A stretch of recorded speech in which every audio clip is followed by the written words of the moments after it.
Hey everyone, I am the Boss Man, and today we're going to talk about the NX, what we know about it, and what I feel the NX should be that would completely revolutionize the video game, console, hardware, whatever industry. So, first off, what is the NX?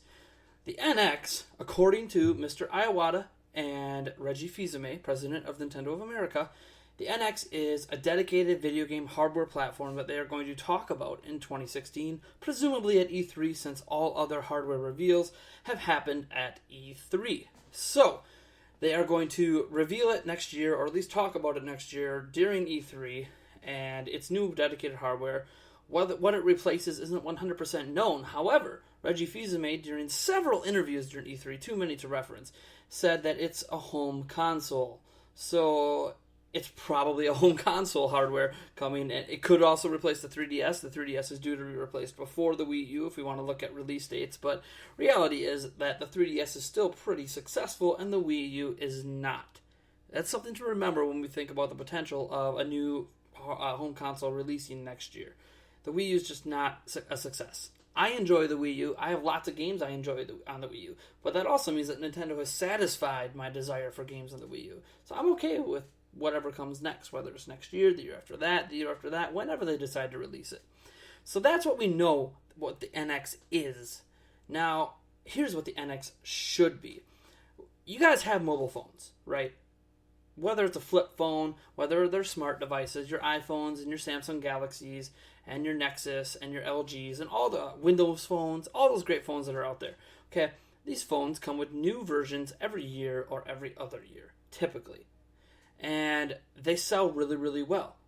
And Nintendo really likes the iOS platform and how you can have all these different iOS devices, but you can still play all the games on all these different iOS devices.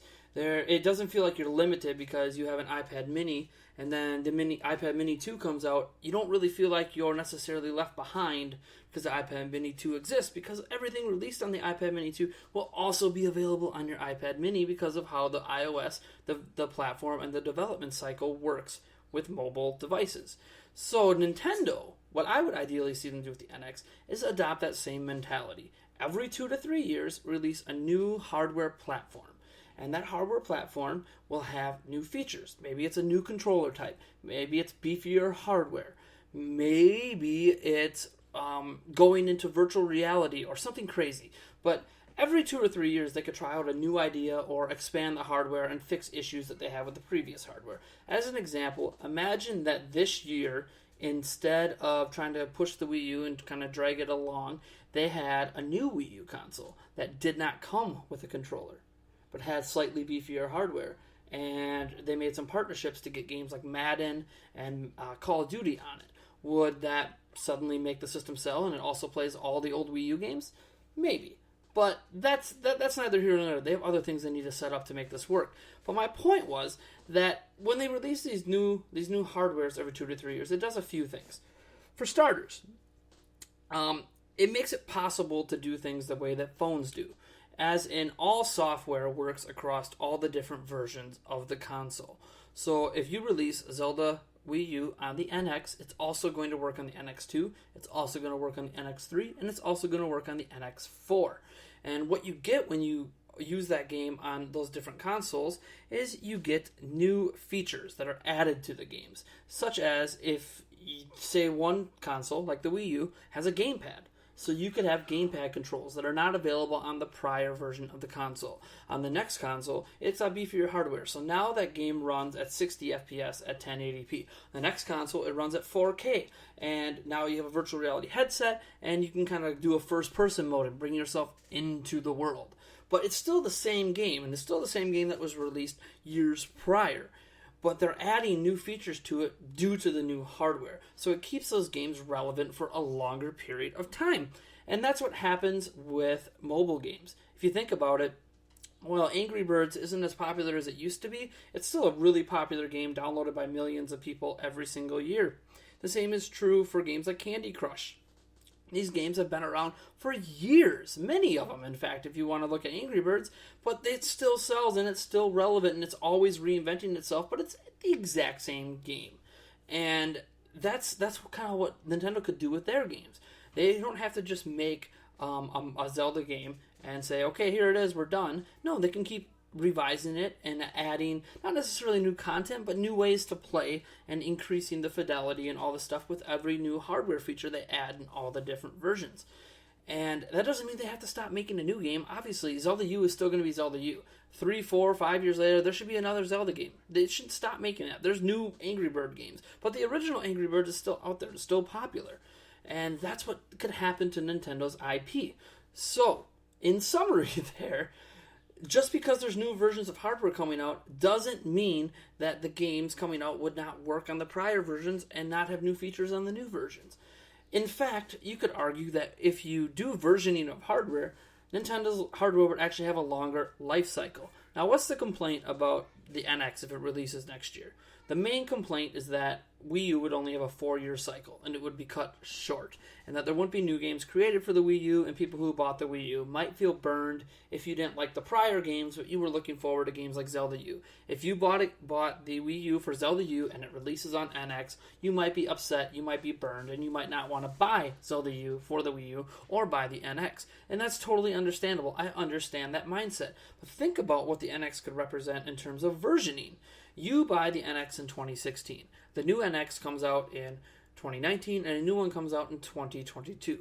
But throughout that entire time, every game created for the NX platform, which you could argue it's like the iOS platform, would work on all of the consoles. So when they release Mario Galaxy 22 in 2022, it still works on that hardware you bought back in 2016. In fact, when they release another NX in 2025, and they release Animal Crossing HD Plus Infinity Happy Homemaker Edition, that game also works on your hardware from back in 2016. So now you went from a 5 to 6 year home console cycle to a 6 to 9 to even 10 year cycle. So you bought that console in 2016 and can continue to play all Nintendo's latest and great games for the next decade. That's awesome. That's huge. Now, Nintendo can't make third parties necessarily support old hardware, but they would probably highly encourage them to make their game upgradable over all the different versions of the console. And if they don't, that's fine. As an example, the NX 3 or 4 could come out, and Madden can come out, but the Madden's actually created on the NX2 hardware, but it'll naturally run on the NX3 and NX4, even if there's no benefits to doing so. The idea is that you could release a single packaged game at the store, and you could buy that, and it'll work with all your different NX consoles, at least for a set amount of time. Once you get to about the NX4, and you're going into the NX5, you'll probably start phasing out the original NX in 2016, and anyone still rocking that would be, okay, well, now it's time for me to upgrade. Now, do I want to get the NX2 because I don't have a lot of money, but I want to play the latest games, and the NX2 right now is cheap, it's under $200, so I'll go pick that up. Or do I want to get the latest and greatest, the NX, 6 coming out, or whatever, NX5, and be set for the next decade? That's really that's really what you got to look at it as. And plus, there's those people that are kind of like me. I like new toys. Whether or not I can afford them or not, I like new toys. So I would probably get the new version of the Nintendo console every single time. And they could do this for handheld and home console. And that would really set them apart from what PlayStation and Xbox do. They are doing what Nintendo has always done. You release a console, you have at least a 5-year cycle, sometimes longer, and then you release another console and another. And technology advances at a rate where sometimes the tech that's in those consoles are really lacking and slowing down towards the end of the generation. And Nintendo's already at that point with the Wii U. So imagine that the NX comes out and it's just under the PlayStation 4 power. But by the time the PlayStation 5 is thinking about coming out, the new NX also comes out. And that new NX is even more powerful than the PlayStation 5. Oh, wait, now the PlayStation 5 came out and it's ahead of the NX. That's okay, because before that PlayStation 5 is going to get replaced, the NX3 is going to hit, and it's going to be even better with more new features and more new controllers. And yeah, it might be a $400 console, but you can still buy the NX2 for $300. You can still buy the original NX for under $200. So it allows them to version up their console without necessarily just releasing same versions of the same console. You think about it, they did that with the Wii. They released the Wii Mini late in its life. They didn't need to do that. That's not going to sell. And that's already proven at the market it's not going to sell. What they need is real console versioning, where there's a clear new version of your console that is better than what you previously had, or has new features that your previous console didn't have. And what's nice is if those ideas flop, let's say they have another Wii U gamepad situation, where it just gets rejected. Nobody buys the NX2. That's okay, because in 2 to 3 years, you're replacing it anyways. So you can actually phase out that hardware sooner and keep the old hardware relevant if you want. It's actually more open to risk.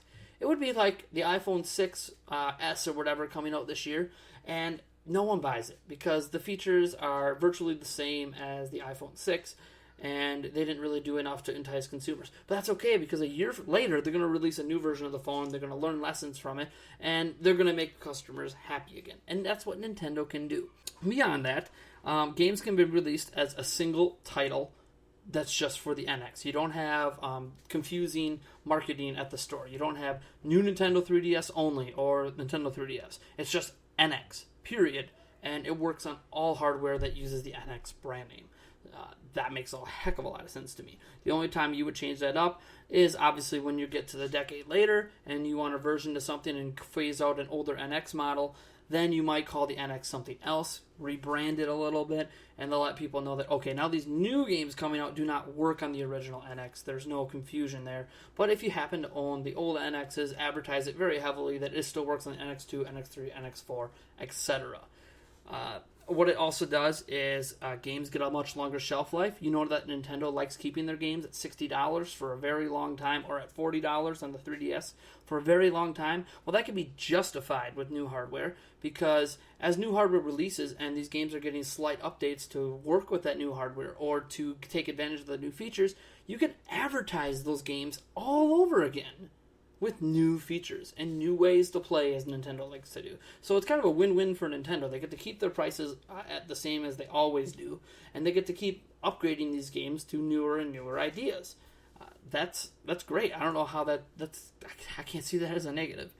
Beyond that, the rapid hardware evolution, there is little to no reason to have to worry about remastering new games down the road. You could just keep the titles updated with smaller teams. So instead of having the Zelda team do the Wind Waker HD edition, or say Zelda U HD edition, they could just keep that game constantly updated for the times, the texture packs and resolution bumps and frame rate bumps, etc. With all the new hardware platforms, they can add these new advantages to the game itself, so you don't need to remaster. It's just, you buy the one game, you put it in your system, your NX, and maybe you might have to download an update, but once that update is installed, bam, you are getting the best version of the game currently available. Without having to worry about waiting for the Zelda U Master Collection thingamabob. I don't see how it's a negative. There's just one version of the game, and it just keeps getting better with every new hardware. So instead of software getting better with each hardware, it's the hardware making a single software title continue to get better without needing to release that software again. Now, it also, Nintendo always stays ahead, if not ahead of the game, by offering their evolutions. They will either be on par with what the other consoles offer with their latest offering, or they will be ahead of those consoles because of the versioning. And that allows them to offer cheap, family-friendly hardware and core gamer hardware, and really put out there everything that third parties want, everything that casual gamers want, which is affordability and games that appeal to them, which Nintendo's going to continue to make. As an example, even third parties like Just Dance from Ubisoft, that can be made and work with all the NX systems. There's no reason it can't, just a single version. So what are the potential problems? For starters, and what I might be getting reactions to this video, you guys might have a hard time accepting the fact that there's new hardware every 2 to 3 years. It just might be a hard concept to get your brain around. And it was for mobile phone providers as well. It was a very hard concept for consumers to get used to. Man, I should be upgrading every year, every 2 years. It was a hard thing to grasp, but consumers slowly got their head around it, and now it's considered normal. In fact, I wouldn't be surprised if Nintendo did this. It worked, and Sony and Microsoft decided, whoa, this is the next evolution of video game hardware. They're modernizing it. Well, we should hop on that train too. But the thing is, Nintendo will be ahead of the game. So they might get to set the precedent, kind of like iPhone got to set the precedent for the yearly releases. And for a lot of smart device effects, they got to set the precedent until other devices came in and did their own thing and new ideas. Obviously, I'm not going to give iPhone credit for all of the great stuff out there, but it was one of the pioneers at the time.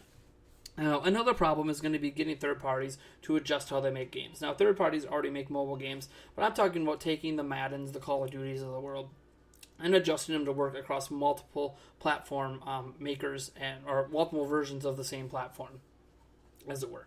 So they might version out consoles quicker, and there's nothing we can really do about that. Third parties are going to do what they do, but they could learn from Nintendo and how they're doing their games and potentially do that. But again, it takes third parties to want to adjust, and there's always an adjustment period. But if Nintendo's system is selling really, really well because of this and the strategy is working, and say like a Just Dance or a Call of Duty comes out and it keeps selling more and more and more every single year, they might start considering that, you know what, Nintendo's way is the future, especially if the other consoles are following suit.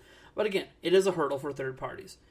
No matter what Nintendo does, it's a hurdle for third parties. Let's not act like there's an easy solution to their third-party problem. Their hardware and infrastructure is obviously going to be an obstacle right now. They'd have to release hardware that is easily compatible, cross-compatible, and upgradable. You have to basically look into the future and see what the infrastructure is going to be. That's why like the PlayStation 4 and Xbox One run on x86. That's been a common PC architecture for a long time. So Nintendo would have to find something like that that's easily upgradable and cross-compatible, so when people make a game on the NX, it'll just run on the NX too. Even without the update that improves things, you can just put the disc in and it runs. That's important. It needs to work that way. So that's going to be an obstacle for Nintendo because they've never done that.